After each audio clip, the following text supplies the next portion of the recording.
안녕하세요. 인지향상 상담센터의 최인혁입니다. 자, 오늘 내용은 감정 표현이 통찰력을 갖게 한다라고 하는 내용인데요. 어, 상담이나 뭐 미술 치료할 때 정서적인 측면을 갖다가 이렇게 좀 다뤄야 됩니다라고 하는 그런 내용입니다. 감정 표현. 그 제 어머님들은 이 채널 얼마만큼 보시나 모르겠지만, 일단 그래도 그 자녀들의 정서에 대해서 얼마나 알고 계시냐라고 하는 좀 질문을 좀 이렇게 던지고 싶은데요. 그, 사실상 그 자녀들하고 이렇게 대화하는 것들에 대한 그 현실적인 이유는 뭐라고 생각하세요? 대화를 통한 현실적인 이유. 대화를 하는 것에 대한 현실적인 이유. 저는 대화를 하는 것에 대한 현실적인 이유는 정서를 갖다 파악하는 것이 아니냐, 좀 이렇게 또 감히 말씀을 좀 드리고 싶고요. 저희가 왜 대화로 뭔가 문제를 갖다 풀어나가라 이런 내용의 이야기를 갖다 가끔씩 합니다. 그 내용이 뭐냐면 이 대화에서 그 사람의 어떤 정서를 갖다가 파악을 하고 무엇을 생각하고 또 어떻게 행동하는지를 갖다가 보라라는 거예요. 보라는 것인데, 그, 가끔씩, 어머님들은 그러한 그 아이들의 어떤 정서를 갖다 무시하고, 왜 그러는데? 라고 해가지고 아이들의 행동에만 이렇게 초점을 맞추시는 분들이 좀 계신 것 같은데, 뭐, 그게 나쁜 건 아니겠지만 좋은 방법도 아니라는 생각이 좀 들어요. 그래서, 오늘은 그 정서를 좀 뭔가 좀 살펴보면서 좀 보다 깊은 수준의 뭐 자기 이해, 그런 거에 대한 이야기라고 보시면 될 것 같고요. 상담에서의 어떤 정서적인 측면이에요. 그래서, 또 미술치료에 관심이 있으신 분들, 또 미술치료를 갖다 공부하시면서 또 자녀를 두고 계신 선생님들께서는, 아, 아이들 어떤 정서를 갖다 살펴보는 데 있어서 도움이 되겠구나. 뭐 이런 식으로 해가지고 보시면 될 듯 합니다. 이거 보게 되면은, 자, 다음 슬라이드. 통찰력에 대한 이야기를 좀 했었는데요. 사물을 꿰뚫어보는 능력, 뭐 이렇게 되어 있긴 하는데, 뭐 그런 것보다도, 보다 깊은 수준의 자기 이해, 뭐 이렇게 보시면 될 것 같아요. 오늘의 용어 정의입니다. 제가 보는 용어 정의. 자, 살펴보도록 할게요. 자, 상담에 있어서의 정서적인 측면을 갖다가 말씀드리는 것들이에요. 물론, 정서적인 측면도 있겠지만, 또 자녀를 키우시는 분들은 좀 이걸 보고 또 도움을 갖다 드리는 그런 채널이라고 보시면 될 것 같아요. 자, 상담에 있어서 정서를 다루는 것들은 굉장히 중요합니다. 그렇죠? 어, 특히 상담에 있어서는 사고를 다루는 것만큼 정서를 다루는 것들은 매우 좀 중요해요. 그래서 상담 초기에 이게 정서를 갖다가 다루는 것은 뭐 자연스러운 것들이고요. 그래서 또 어떻게 보면 상담을 하는 어떤 현실적인 이유는 정서를 다루기 때문이다라고 하는 것들. 거기에 대한 정서에 대한 어떤 중요성을 말씀드리는 거고요. 보통 이 내담자들은 되게 좀 불안해 하잖아요. 불안해 하시기도 하고, 그다음에 때로는 신체화라고 해가지고 신체적인 변화 이런 것도 느끼시고 근데 병원 가면 아무런 건강하다라고 하고 뭔가 정서적인 문제가 생기기 시작한 것들이죠. 그래서 지금 무엇을 경험하는지를 갖다가 물어보기라고 되어 있는데 무엇을 경험하는지를 갖다가 묻고 상담을 시작하는 것이 중요합니다. 무엇을 경험하냐면 지금 여기에서 나랑 지금 여기 상담하잖아요, 그죠? 지금 느낌이 어때요? 어떤 문제로 왔는지 모르겠지만 지금의 어떤 정서 느낌 어때요? 이런 것을 갖다가 물어보고 시작을 하라라고 하는 것들이죠. 왜냐하면 흔히 이 정서 같은 경우에는 우리의 생각과 행동에 당연히 영향을 주기 때문인 것들이죠. 그렇게 보면 될 것 같고요. 그래서 현재 내담자가 무엇을 느끼는지를 갖다가 파악하는 것이 중요하고요. 그래서 그렇게 파악을 해야지 저희는 그것을 갖다가 어떻게 도와줄지를 갖다가 또 고민을 해봐야 될 거 아니겠어요? 그죠? 치료사들은요. 그렇게 이해하시면 될 것 같고요. 다음 슬라이드. 자, 그래서 이제 특히 이제 게스탈트에서 이야기하는 것, 정서를 다룰 때 자각과 접촉 이렇게 얘기를 하는 것들인데요. 뭐 게스탈트는 다 아실 거예요. 아실 거고 아니면 물론 찾아보세요. 요즘 뭐 유튜브 워낙 잘 돼 있어가지고 지금 여기에 관점에서 뭔가 상담을 해 나가는 어떤 기법이에요. 그래서 이 게스탈트의 좋은 점은요, 이 자각과 접촉이 아닐까 싶어요. 접촉이라고 하는 것들은 치료자하고 내담자 간의 접촉을 말하는 것들이고요. 자각은 말 그대로 지금 무엇을 갖다가 자각하고 있는지 이걸 얘기하는 것들이에요. 그래서 내담자가 하는 말을 지금 여기에서 보는 어떤 관점이에요. 그래서 내담자한테 지금 여기서 일어나는 것처럼 말을 하고요. 어, 말을 해보세요. 쉽게 해서 이거예요. 지금 이제 남편분 간의 어떤 갈등 이런 것들이 있는데 남편이 지금 여기 있다고 한번 생각해 보시고 그때 못했던 이야기 갖다 지금 여기서 한번 해보실래요? 그럼 얘기했어요. 지금 얘기했죠. 자, 그렇게 하고 나서 보니까 지금 느낌 어떠세요? 지금 어떤 생각이 드세요? 어떤 느낌이 드세요? 이런 식으로 해가지고 지금 여기에서 생생하게 일어나는 것처럼 작업과 접촉.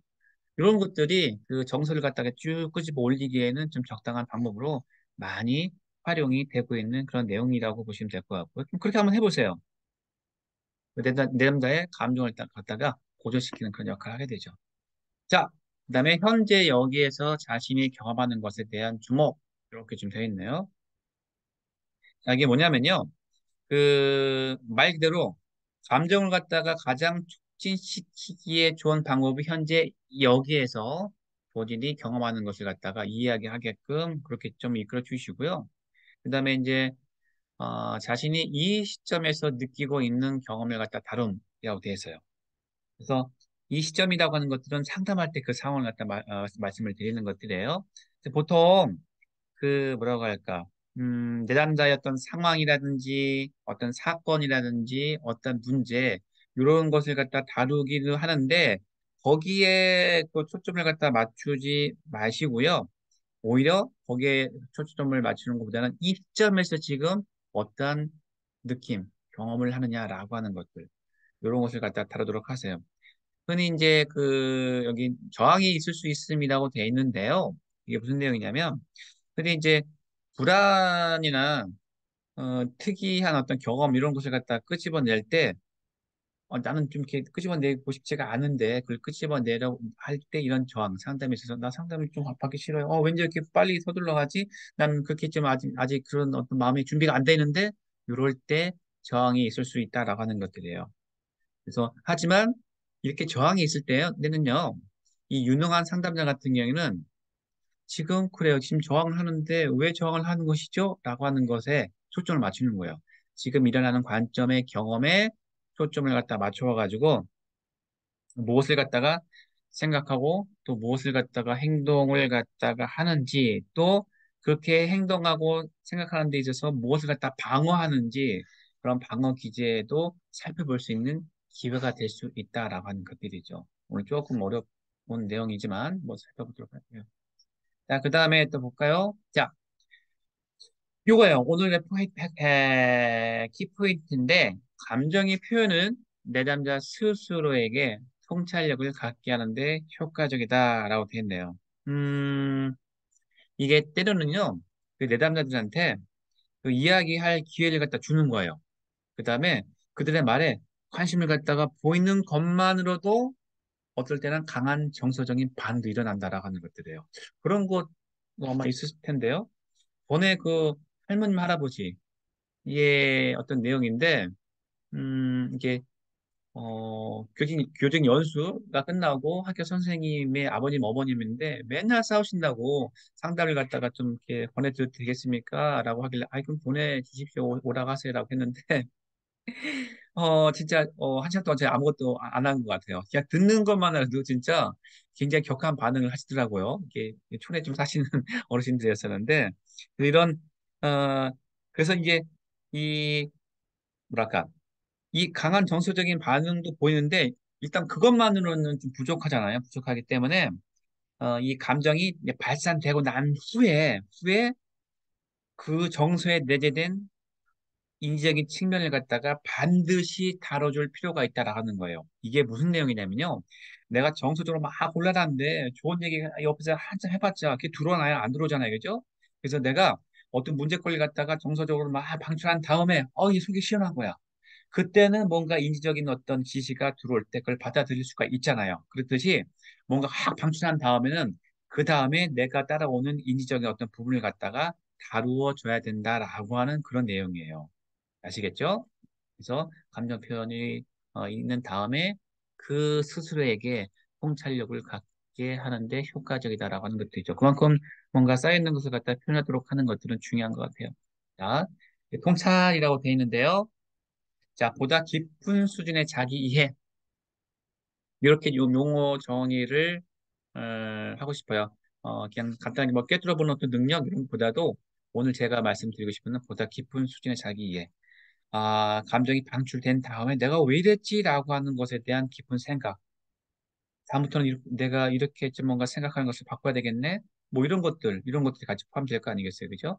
여기 보게 되면 다양한 감정적 경험의 인과성을 갖다 인식한다라고 되는데, 어, 결국은 나의 어떤 여러 가지 감정의 경험이 내가 일어나고 일이 해결되고 내가 생각하고 행동하는 데에 굉장히 많은 영향을 주고 있구나라고 하는 것을 갖다가 좀 인식하라라고 하는 것들이고요.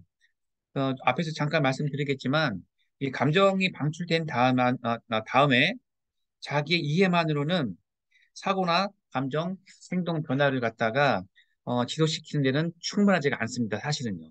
그래서 이 통찰이라고 하는 것들이 단 한 번으로 끝나는 것은 아니에요. 단 한 번으로 끝나지 않게 상담을 갖다 이끌어 가세요. 그래서 상담자는 이 통찰을 갖다가 약간 좀 세부적으로 또 효과적으로 또 효과적인 어떤 행동으로 변화시킬 수 있도록 내담자를 갖다가 훈련을 갖다 이렇게 시켜야지 비로소 이제 통찰이 이제 완성되는 것이거든요. 통찰이 이렇게 쉬운 건 아니잖아요. 쉬운 건 아니잖아요. 그래서 그렇게 좀 변화를 좀 이끌 수 있도록 통찰할 수 있도록 이끌어 주시면 될 것 같아요.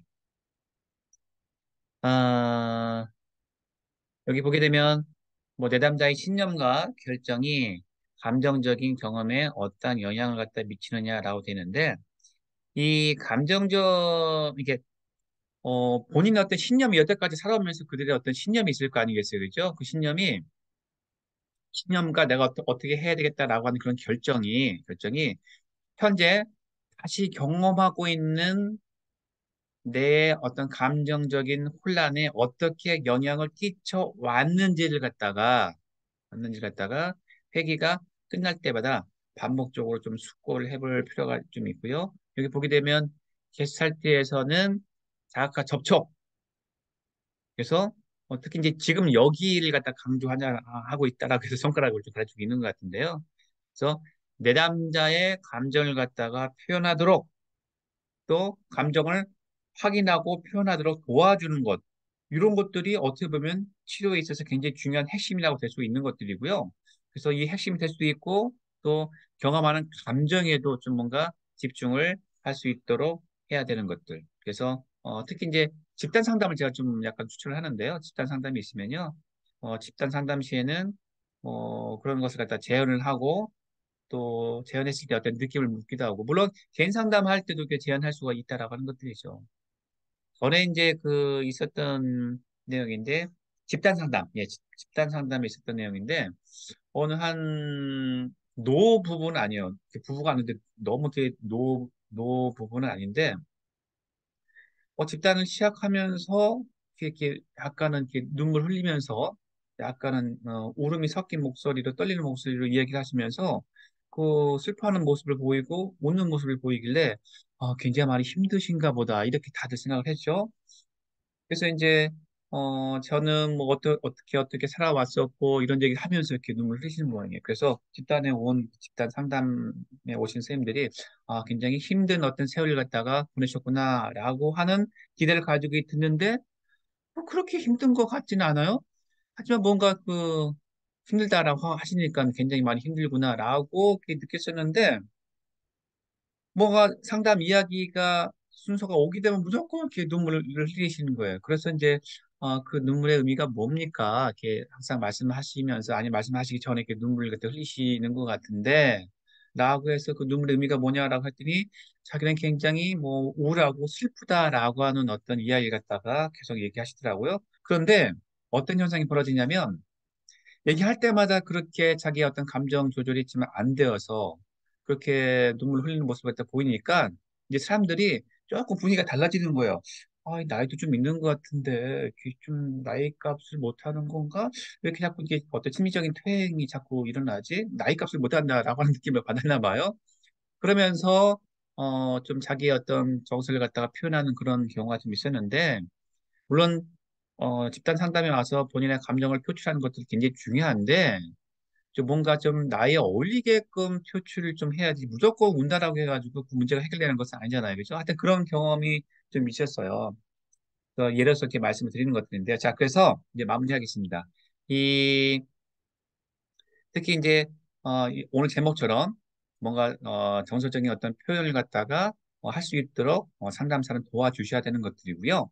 그러한 방법 중에서 많이 쓰이는 방법이 자각과 접촉을 갖다 강조하는 지금 여기에 어떤 관점에서 살펴보는 게스트 어떤 관점으로 많이 좀 사용한다라고 하는 것을 갖다가 말씀을 드리도록 하겠습니다. 자, 그래서 오늘 내용은 여기서 마무리를 하도록 하겠습니다. 네, 감사합니다.